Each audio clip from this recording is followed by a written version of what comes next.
Everybody, welcome to another installment of Show to Be with Mike G, the show of life, the show of Georgia, the show of Clay, Italy, aperitifs, and lots more. Today's guest is portfolio manager of Fratelli Branca, Miss Fernet Fairy herself, Megan Sparks. We had a great chat talking about public speaking, talking about art and that parallel line that making cocktails has to do with creating with your hands, and in this case, Megan working with clay. We also talk about an art cooperative that Megan's working on in East Austin, and it's great to get to talk more about the hobbies and the things that accompany the great personality. So without further ado, I hope you guys enjoy this great chat with Megan Sparks.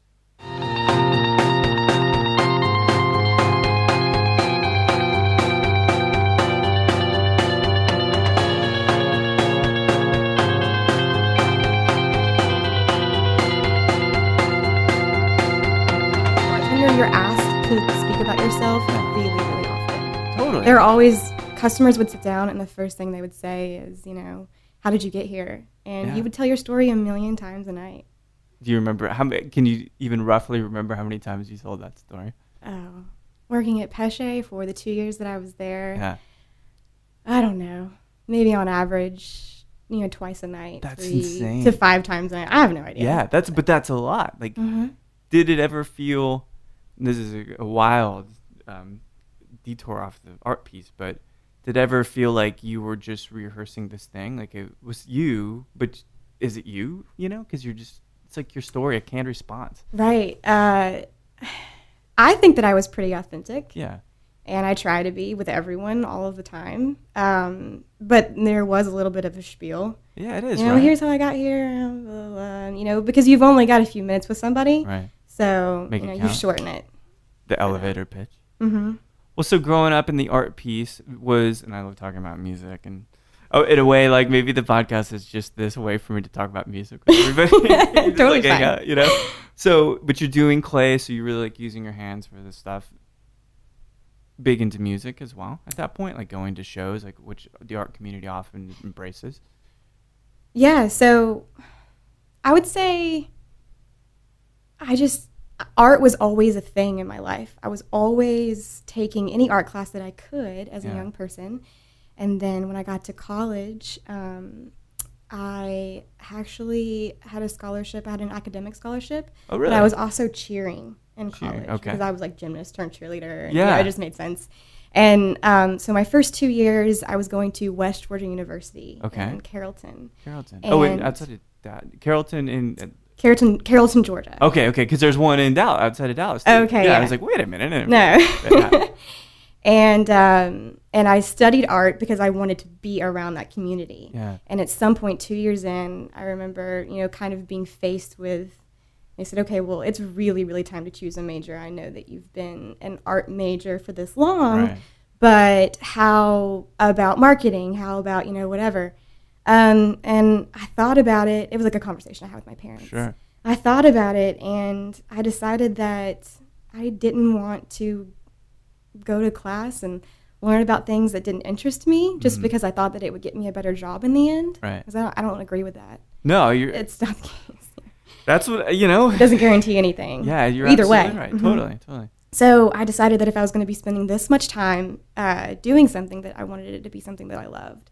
And so I solidified my art career kind of in a way. And I picked up and I moved to downtown Atlanta and went to Georgia State. Oh, wow. And at that point, I was just like coaching, and I had kind of started bartending, and then there was this one section that I needed to fill that didn't transfer, and there was one class, and I got to choose from like women's studies, which I was really interested in as well, and there was an intro to religion. And what I would do is I would set up, because I was really particular about my teachers, because they make or break a class. Oh, right? of course, yeah. And so spending some time with them, right? Oh yeah. And so I would sign up for the max amount of credits.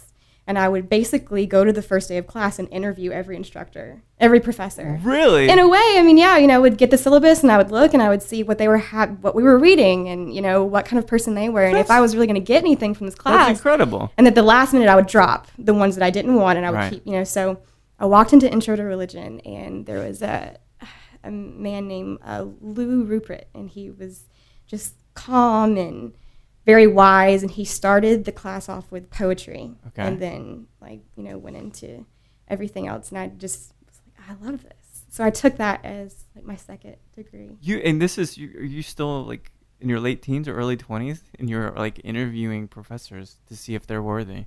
Kind of, yeah. But that's crazy. That's a really brilliant way to kind of figure stuff out. I mean, that makes so much sense. Like, it's like Fast Times at Ridgemont High, right? It's like, yeah. Well, this makes it, Mr. Boone, this makes it our time. Yeah, it really does. So, like, the student should be as engaged with the quality of the teacher as the teacher is with the quality of the student. And eventually you start, once you get further on your college career by, year 4 and 5, and I was a super senior by year 5, you create, relationships with these professors because the classes get smaller and, more challenging.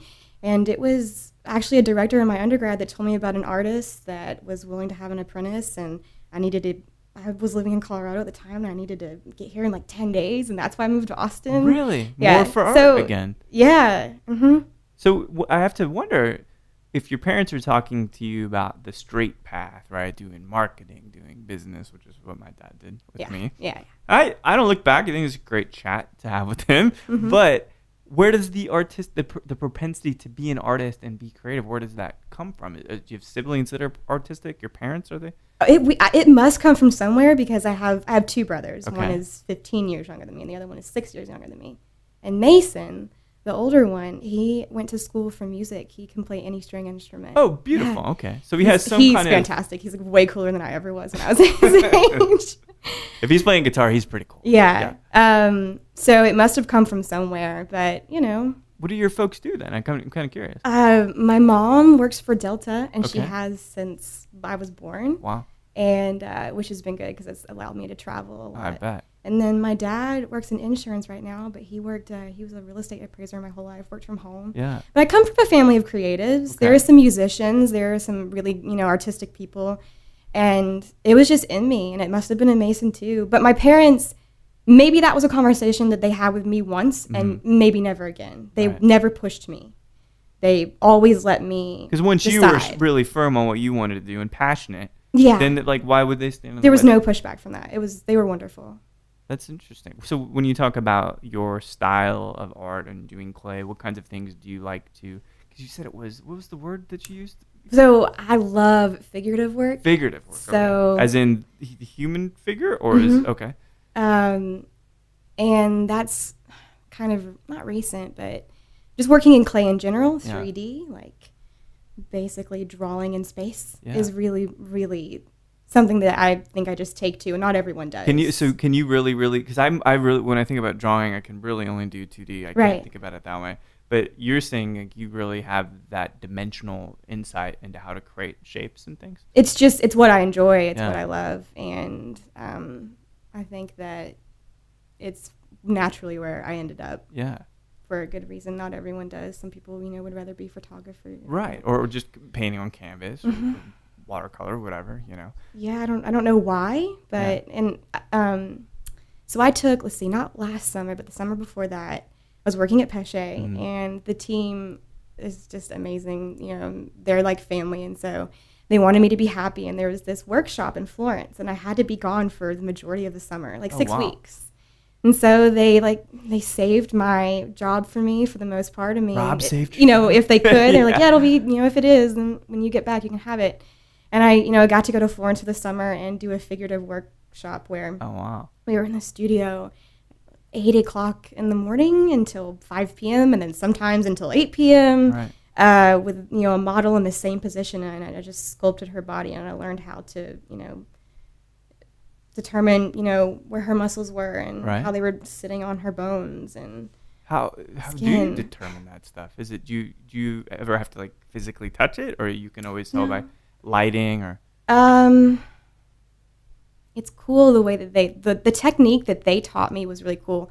We had one half life-size figure and then one life-size figure, but it was only like from the neck up, right? Right. So if I were drawing your face, if I were sculpting your head, I would start from the side. Okay. And so I only saw my model for the first 2 weeks from the side, from his what is that? The portrait? Yeah. And so you would find the point on the top of the head, and the point on top of the forehead, and then bottom of the eyebrows, tip of the nose, underneath the nose, where your lip starts, where it ends, and you would draw all of them out. And so if you were to turn and look at your sculpture from the front, it would just look like a squished face. Got it. Okay. And then eventually you build out, and you start building your eye socket and your cheekbones, and you start building out more and more, and then you just start slapping on things like hair. And that's insane. It's hard to explain. No, in I think words. It's a great way to explain it. What is beyond like the multiple phases to kind of bring this to life? How long typically does something of that stature take? Our program was 6 weeks. Okay, but it should take months. To do something like that big. A year. I mean, it should take a really, really long time. It was like a crash course. Well, that's still cool, because at least you have a finished project at the end of it, I imagine, right? Mm-hmm. How do you know, and this is kind of a great question, whether it's, I'm not giving myself credit. I just think it's an interesting question, like when you think about making drinks, when you think about writing a song, when you're painting, how do you know when to stop? Stop adding, stop layering, stop tinkering. Well, when it comes to a piece, I don't think I've ever made a piece of artwork and thought, yeah, it's finished. Yeah. There's nothing else I can do to this to make it any better, but you get to a point to where you are satisfied with your work. Mm-hmm. And with drinks, there's always some tweaking to do, some knob twiddling, but it's a little different. It is. I think ultimately maybe what I'm getting at is that people overthink it sometimes. Mm-hmm. And so instead of realizing that some things can never be done, truly done, and that you'll never be 100%, it won't be perfect, mm-hmm. that they just keep adding, and somehow they think that that's going to change the root mm-hmm. disparity in the piece itself, and it doesn't end up doing that. Do you see, just summarize that into a question, do you see cocktails getting more complicated for any real good reason? That's a great question. It's kind of a little bit of a pet peeve of mine, actually. Yeah. When there are 9 different ingredients in a cocktail when there doesn't need to be. Totally, right. Right. I've worked with someone once who was a fantastic bartender, but was famous for like 9 different things in his cocktails, and they were always really, really tasty and very good. But keep it simple, stupid, and you That's kiss right. it. It's so much more enjoyable when you can find the harmony between a few wonderful things. Right. That's why the Beatles work, and I use them all the time because it is the perfect template. Mm-hmm. Everybody's got their place. No one's overstepping other people's boundaries. If you added a 6th or a 5th Beatle, it might throw it off a little bit. It might throw it off. But then you would have to, up this other Beatle. That's right. And then the sheer brilliance in the balance of those things, like a daiquiri is the greatest example, or a gimlet, kind of same thing. That works as a trinity. And if you're like, well, I'm gonna put mint in it. Like, okay, well that's good. It's great, right? Mm-hmm. Oh, well now I'm gonna put prosecco in it. Like, okay, that's good too. Ultimately, I have like an airmail cocktail or whatever, but it's still no better than it was at 3 ingredients. Right. But if it ain't broke, man. Yeah, I know. I just think like it's almost immediately if I see something on a menu that is so overwrought with complexity for complexity's sake, in a sense, peacocking, I won't drink it. So this isn't me trying to be nasty by any means, but in a way, sometimes I think cocktails like that are bartenders showing off for other bartenders. And yes. I think that we should keep in mind that we're not bartending for each other. Right. We are trying to make drinks for, regular customers that come in. And I also think that the way that people are drinking is changing. I think that like super tedious, really, really specific type of bar has a place. But I also think that there are bars, here that have mastered this idea, like, for example, Whistler's, where you can get a really, really good drink from any bartender behind that bar. Yeah. But you could also get a beer and a shot and walk away. They're not better than it. Yeah, right. They can make you anything, but you get whatever you want, even if it's easy, even if it's just a Boilermaker, and there's no one makes you feel like an asshole for ordering a vodka soda if that's what you want. Because it's not. That is the greatest lesson to learn in adulthood, as I've found out lately, is that don't do stuff for the people that you're trying to care for. It's not about us. Right? It's not about like how smart I am. It's not about what I've achieved. Like, who gives a fuck? It really doesn't matter. It really doesn't matter. Like, so what does one title gain you in 5 years? Like, will anybody even know? And no, they won't. But they'll always remember the guy that wasn't a dick and like never made him feel bad for asking questions. Well, we were in the hospitality business. That's right. So, but there are, on the other hand, maybe.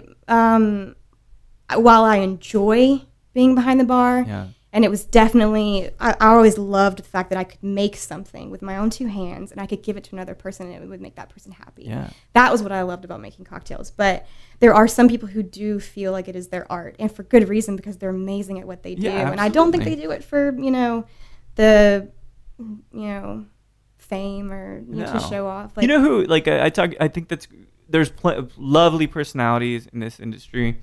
Lovely personalities in Austin, and like for some reason I always think of Billy Hankey, right? Yeah, because Billy's just he's a dude and he's cool and he's nice.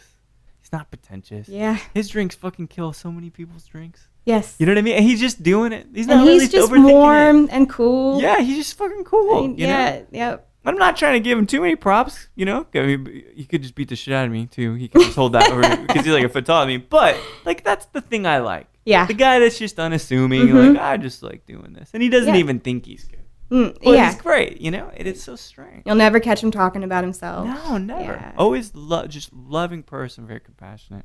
The gentle giant, and one of the few, Brian Dressel being the other. But, so I'm got these two paths now for you that I'm kind of seeing and kind of we're illustrating here along the conversation. You have this art path of which you really like using your hands, you like getting into the details, you were committed to it. And then at the same time, probably to pay some bills and stuff through college, you were doing hospitality, and then art brings you to Austin, but hospitality keeps you here.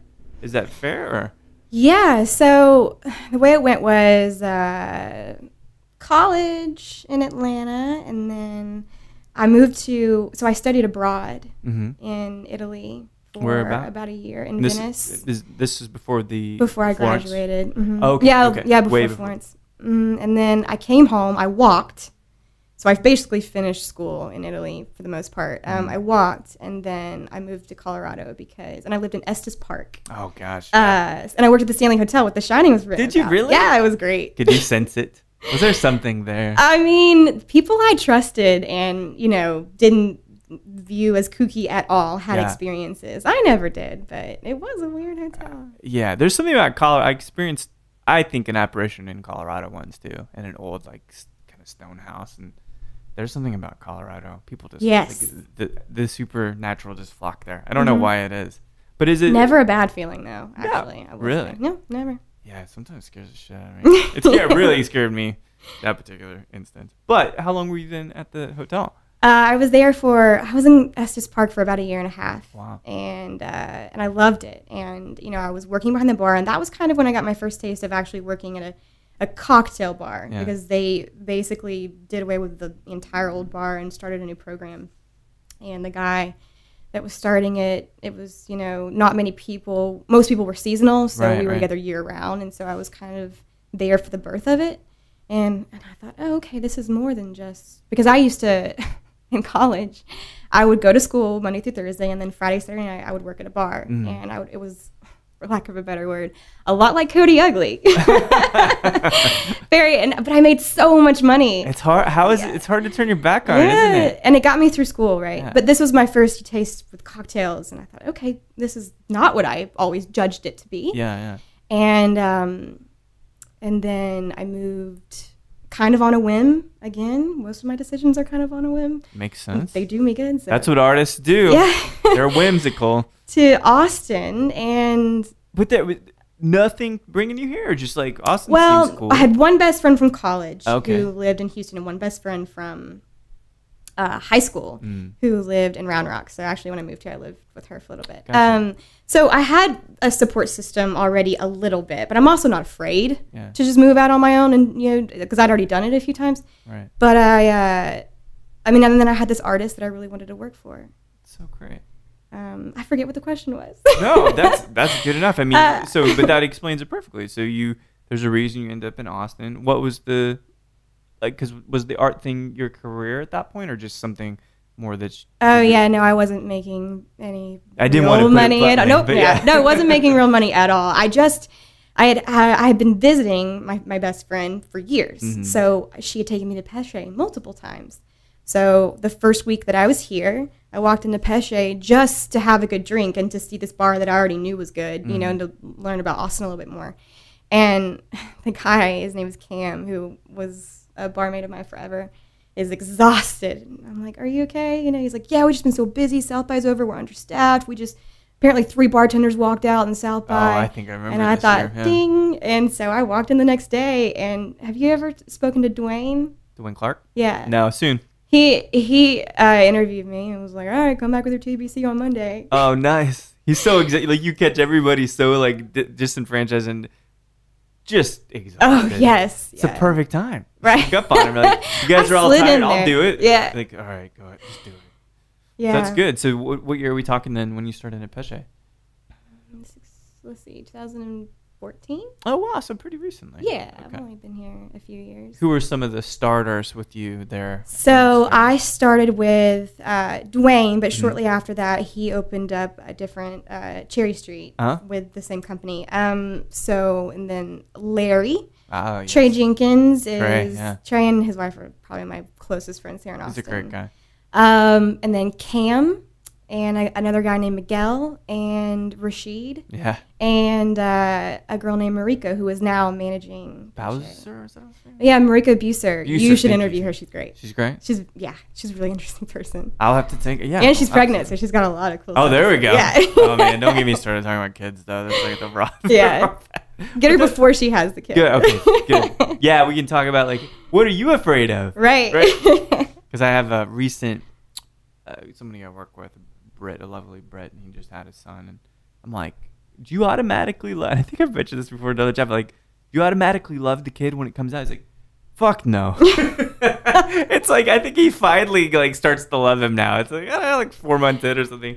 It's lovely getting some insight into what it really is like to be a new dad, But, so what was the opportunity that took you away from Pesce? It seems like a good gig. You got good talent back there.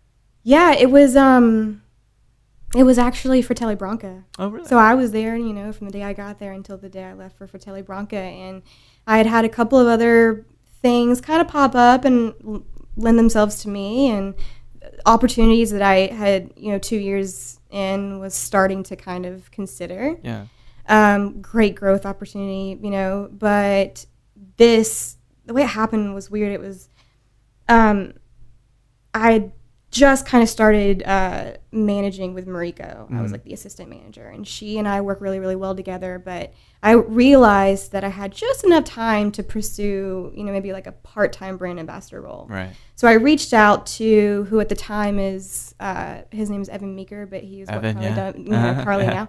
And he's told me that Templeton Rye was looking for a part-time brand ambassador, and I said, I want that job. Yeah. Because there weren't very many women running around repping whiskey. It's still very few. And I really thought that I could do it, and so he's like, all right, cool. And it just so happens to be I'd seen a post that I had, answered an email to, and so this guy named Alan Rashkina got double hit with my name, so he looked me up, and we went and had coffee at Buzzmill, and what was supposed to be 30 minutes turned into 2 hours. Wow. And he flipped over his card at the end, and he said, he pointed to the Fernet Branca logo and Carpano Antica as well, and he said, do you know these brands? And I kind of smiled, and he said, I can tell that you do, and I said yes. And And he said, well, there's another opportunity I think that you'd be better for that I would rather talk to you about. Amazing. And so that's kind of how it happened. Did you ever think about like at that? So because it seems like you have these really two pieces of your personality. Of course, they intersect, like the artist, but then also the person that likes people, the hospitable side, right? Was the game or was the plan ever just to be a brand ambassador, or did it just open up its opportunity? Like, no, this seems like a logical next step. It did, and in a small way, I'd always kind of wondered if it was where I wanted to go. But the learning curve has been really steep, and I'm only almost a year-ish to a year and a half in, and so I'm still learning a lot. Right. Maybe in my mind, I was thinking, I knew I never wanted to own a bar. I didn't even necessarily wanted to manage a bar. Yeah. But I also don't think that I ever wanted to be a working artist either. I don't think I ever wanted to make money solely off of my art. Interesting. Okay. I think it was always something that was just for myself. Yeah. But also, I mean, I want to share it with other people, but I didn't expect to make a living. Right. So I realized that this was a really good opportunity to take, and it did seem like the best next step. But I get to marry my two worlds all of the time now. So, for example, I'm a part of a new artist collective called Topology, and we just a few weeks ago actually opened our doors to there are like about a dozen artists, and everyone. There's performance artists, there's a couple of musicians, I'm sculpture, there's painters, photographers, everything. And there's a warehouse that is literally spitting distance from Whistler's that we are renting. That's so cool. And it's already coming together. We're not actually making this happen yet, but we want to do events, bi-weekly jazz concerts with the trio that's a part of it. And we've got dancers and we've got everything. And I'm going to get one of the woodworkers to build us a bar, and I can make cocktails for people and kind of. So I get to always marry my two worlds now. It's like the Gilligan's Island. You got like someone that can do anything on that. In that place. Yes. I mean, it's new. There's booze. Give them any material, someone can work with it. I know. We are a new family, but I'm really excited to be a part of it. That's so cool. Yeah. And so it seems like then there was the other track then too. Where it's like, well, how am I making money? What does my career look like? Obviously, I have to worry about making money, right? But with this job, I get to manage my work-life balance. And it's a great job to be able to make sure that I still get to be an artist and be in that world, but I'm still making money, but I don't hate what I'm doing. And you're not hating yourself as a result. Yeah, I'm not bitter about, to be honest, I would work really, really long hours at Pesce, just because that's the nature of the beast anywhere you work, right? Yeah. But I probably am always working in some small way now, but I'm not bitter about it. I love it. That's crazy. And you have basically like the cult product of this industry, if you think about it. I mean, no, it is. There is no larger ritualistic type of product that people imbibe on at the end of a shift like there is for Fernet. I mean, it's got a lot of brand loyalty. It does, and it has a lot of traction. It has a lot of mystique. It's got persona. It's like this thing unto itself. There are not a lot of spirits like that. Yeah, it's like our rite of passage. It is our little thing that we get to keep to ourselves, but also share with others, but choose who we share it with. Yeah. I just started this new program that we guinea pigged at Pesce, but we released again at Juliet recently, and I'm going to talk to Jeremy and see how it's going. But in my head, it seems like a great idea where I basically the servers and the bartenders get these little cards that say like a little teeny passage about what Fernet Branca is.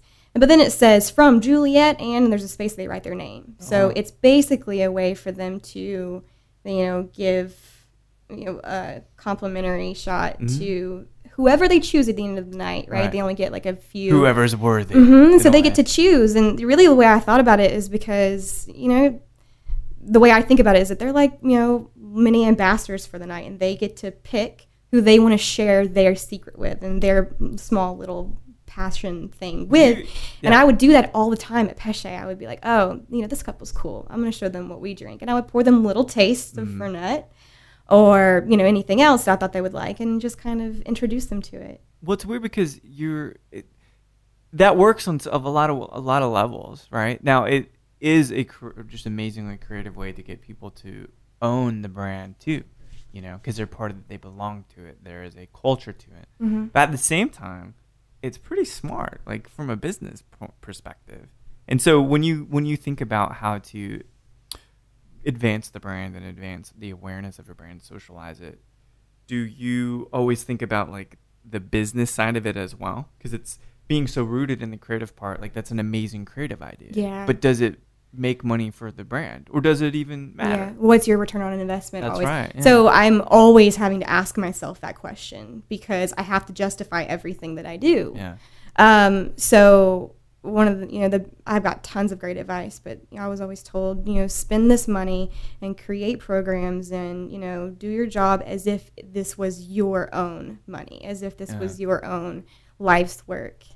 And so that's amazing, because you have to have passion for it. I definitely wouldn't have left for a brand that I didn't truly believe in, because I actually don't have a very good poker face. Okay. So in other words, you can't lie to people. Yeah, it's pretty, you can tell. There's even little things. You can just, people who know me really well. So you don't play poker then? Can read me. And so maybe it's the artist in me. When I really believe something, I believe it. And I will share it with you, and you will feel how I feel in some way. Right. And it's infectious, But then the opposite's true. Yeah, exactly. So I knew that I would never have been able to work with brands that I didn't really believe in. Well, that's amazing, because so you said you've got Carpano Antico as one of a wonderful vermouth. Yes. Beautiful, one of my favorites. And then Fernet Branca and Fernet Menta. Branca Menta. Oh, Branca Menta, thank you. And then Carpano there's Carpano Dry, Carpano Bianco, Pintamis. And then in the portfolio of Fratelli Branca, there's also Cafe Borghetti, which is an excellent espresso liqueur. Oh, wow. And they have a Sambuca, Borghetti Sambuca, and there's Candellini Grappa as well. So It's great that I have so many different products to work with, and I'm not stuck drinking just one thing. I also love the fact that I work with 4 different amazing kinds of vermouth, because I'll have vermouth-based cocktails all night long and be fine. Yeah, because it's low ABV, which is great. And low ABV cocktails are really great. I love them. Well, and they're more approachable, I think, for everybody. Punta Mess is amazing. I love as it. well. I didn't realize that's part of the team also. It's pretty good stuff. You got a pretty strong game, Megan. It's great. I feel very, very lucky. I couldn't ask for a better portfolio. Is it ever hard for you to cold approach somebody if you're talking about Fernet? Yeah. I realize that we live in a bubble. Yeah. Oh, yeah. Right. Okay. And so we know what Fernet is, and we think that everyone does because everyone in our bubble does. Right. That's not true. That's not even close to true. And so I've been very humbled by this job by realizing that most people don't know what it is, and they can be young or old. Right. And so I've noticed that if, I approach it, because this is how I learned to drink Fernet. I was living in Italy, and I accepted it immediately because I understood that it was part of their culture, and it was something that we had after dinner, and we didn't drink it the same way there as we do here, but I accepted it because of that immediately. And so here, if I just explain to people that, listen, you didn't grow up with the same type of palate that an Italian person did, with the bitter fermented vegetables that they even, eat, and all the different spirits that they drink are just completely different from what we drink here. Come on. Right. And so you did not grow up in the same way. So just open your mind to this culturally and partake in it in that way, just kind of understand that what you're drinking has some cultural significance behind it. And once they kind of feel like they're a part of it in that way, and once they kind of understand, what it is that they're about to get themselves into, they're way more receptive to that. Yeah. I've noticed. Well, it's the bringing someone, instead of forcing your opinion on someone else, bring them into the realm of Fernet, because people, it's polarizing. There's no doubt, right? It is bitter. It is. I like Menta better, actually. I don't know why. I love Menta. People in Texas love Branca Menta, man. It's so good. I think because one of the greatest moments I ever had was being challenged. I remember Stephen Robbins would, earlier in my career here in this industry, like Stephen would make something called the closer. And I was like, that sounds interesting. Well, inherently, it's just... Does it have mezcal in it? No, this one, it had Lafroig, 12. So you get smoke, Lemon Heart 151, absinthe, and then Brancamento. So I think you know where I'm going. Lots of hot proof things. The closer? Yeah, that's about right. In all the ways. All the ways, right? But it's polarizing. He made me a shot the other day, actually, with mezcal and Fernet. Oh, that's amazing. Wondering. Yeah, that's great. But it's one of those things. How did you feel about Fernet when you first tasted it? I think my experience is a little different. It was almost like I had two first times because, like I said, the first time was in Italy. Right. And it was solely for after dinner, and it wasn't the only thing that I ever had after dinner either. So, and then years passed, and then when I was in Estes, at that cocktail bar, when it was handed to me again, I already kind of knew. I wasn't necessarily crazy about it, but it wasn't offensive for me. And then slowly, as bartender culture, we would, drive down to Boulder and go to the Bitter Bar, which is actually where Justin Lavender got his start. Yeah, I've been there. It's so funny. And start, and they would be taking shots. And okay, cool. And I don't remember ever deciding that if I drink this, I'll be cool too. But I do remember kind of just surfacing a little bit and accepting it easy. I didn't hate it, but it wasn't significant for me for many years. It's hard. It's not the place to start drinking. Yeah. You know what I mean? Like, gin's not really this place to start drinking. Mezcal certainly isn't. But as you evolve and kind of develop your identity as someone who has a preference of flavors, Fernet has its specific place in that as a bitter. There's really nothing like it. There are things that are, I guess, reminiscent of it, but nothing that's truly similar to it, And I mean, long before...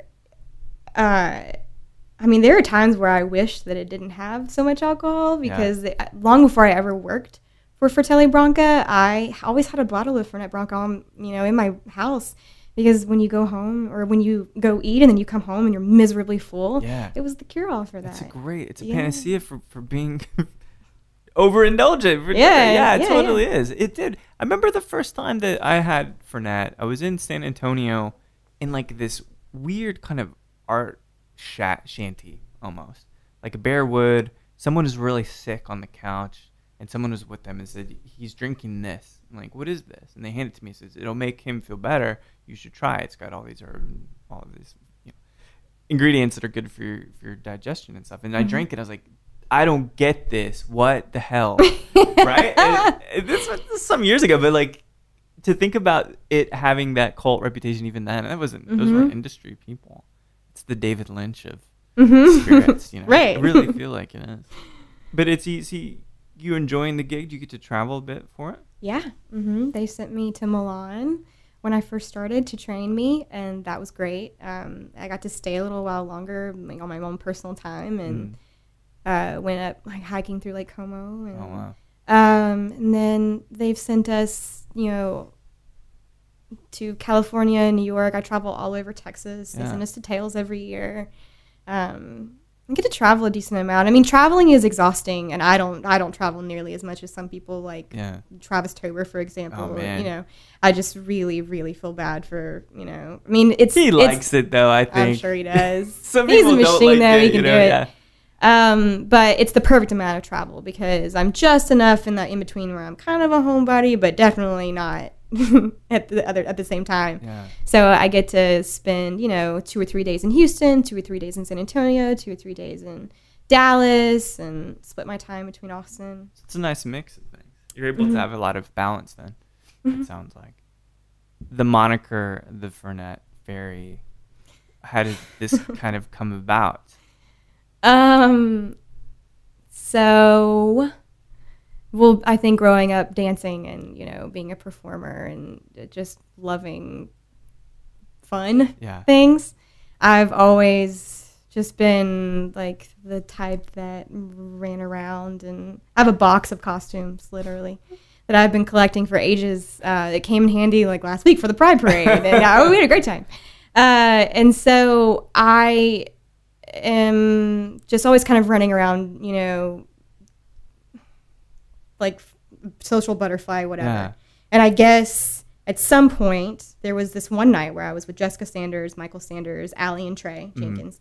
And there was this, actually at Laguna Gloria, there was this, it was Dolce Vita, Food and Wine Festival. Trey asked me to come to see if I could help him bartend. Turns out it wasn't super, super busy. So he was like, all right, just go run around, do your thing. And I said, okay. And I had brought a bottle of Fernet with me. And so like Tipsy Texans were there. So like David Allen and Joe. And I was just like running around behind all of the bars. Everybody's taking shots of Fernet and just running around the food festival, bringing food back and forth to people. And, and at some point at the cleanup that night, I cannot remember. I feel like it was Allie or Michael Sanders. It was just like someone threw out the name, you're our little Fernet Fairy. Just flutter around and, you know, you've got all your little costumes and you've got your, you know, things. And it stuck. That's and at first I was a little weirded out by that. I don't know. I just having like, because that's like, you now have a persona. Right. You could have a comic book written about you. You know? I mean, it's not that far off. Yeah. I mean, it's done me. I mean, it's better than being coined something awful, you know? But it's, I started to, after several people started to kind of throw it at me, and several people who were in marketing even pulled me aside and they're like, that's really, you know, it's alliterative. It's great, you know, and it's so fitting of you and you should just go with it. And so I don't necessarily speak about myself in third person, like this alter ego Fernet Fairy thing necessarily, but I like tag it and, you know, it's Are fun. You the Fernet Fairy though? Or is it just this piece of this persona that you've created? It's definitely not something that I created. It's definitely not something that I fake. Okay. I definitely have a gear that I switch into that it's I'm a very happy drunk usually. Yeah, so it's a very natural state in which I quite often end up in. I'm happy in groups, especially when it's groups of all of my friends. And so, I mean, I come by it honestly, and it's definitely not fake. That's amazing, though, that you have this thing, like, you can be iconic in your own way, you know? Not a lot of us can in my own mind, Yeah, see, that's perfect. That's totally perfect. Yeah. Spreading the love of Fernet. Like, keep expanding this secret that's not a secret. It's like Fight Club, but it's not like Fight Club. Yeah. You know what I mean? We'd all talk about it, but someday it's going to, you know, once my dad drinks it, then we're all done, I think. But yeah. But I don't know if my dad will ever drink it either. It's good for business, though. So when this kind of continues to take on the collective, kind of builds momentum, your creative career maybe takes off. You know, this is one of those kind of standard questions, but I have no idea in, let's say, like 5 years where all of this stuff's going to take you. Do you ever think about where you want it to take you? Yeah, I've definitely thought about that. I do know there are certain jobs that are technically almost next in line. Yeah. And I don't think that I would be happy in some of these positions. But, you know, I've also heard horror stories from people who are national brand ambassadors, and they're like, oh, it's, you know, it's exhausting. Sure. And I don't know if that's where I would, you know, really want to be either. But I do know that I'm the kind of person that needs growth. That was a small reason why I left Colorado, because there wasn't any more room for growth for a young person there. Right. So I do know that I'm going to continue to look for growth. But the good thing, I was just having this conversation the other day.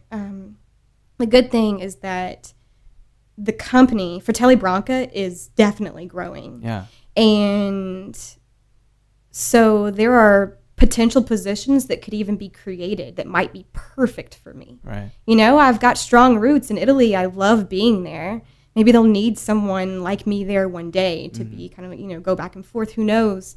With the way that the company is growing, you know, what will be needed and if I will be able to help in that way. Yeah. I don't know if the position that I would want necessarily exists yet. But it always could. But it could.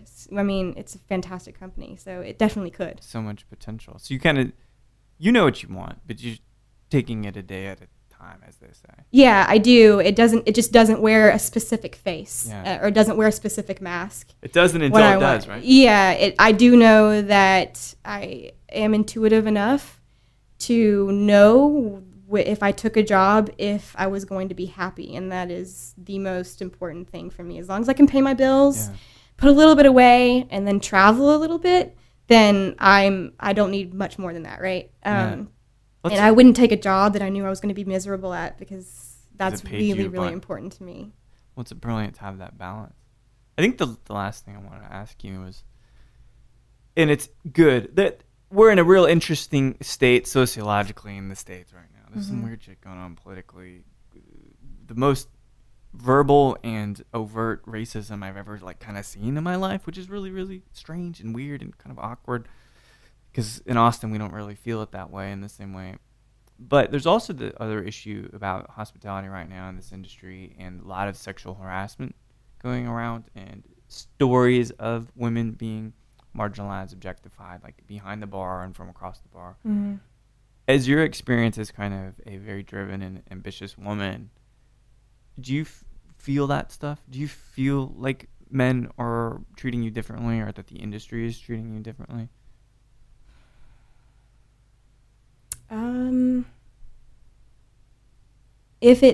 If that is the case, every now and then, it isn't, especially with the people that I work with closely, it isn't anything that is intentional. Yeah. But I do think that there's some issues with equality still going around. There are a lot of really, really, really successful and intelligent and really strong women in this industry. But there have definitely been times behind the bar even where I've been uncomfortable about things, you know what I mean? But I've also been lucky to have coworkers who have always stepped in, if anything ever.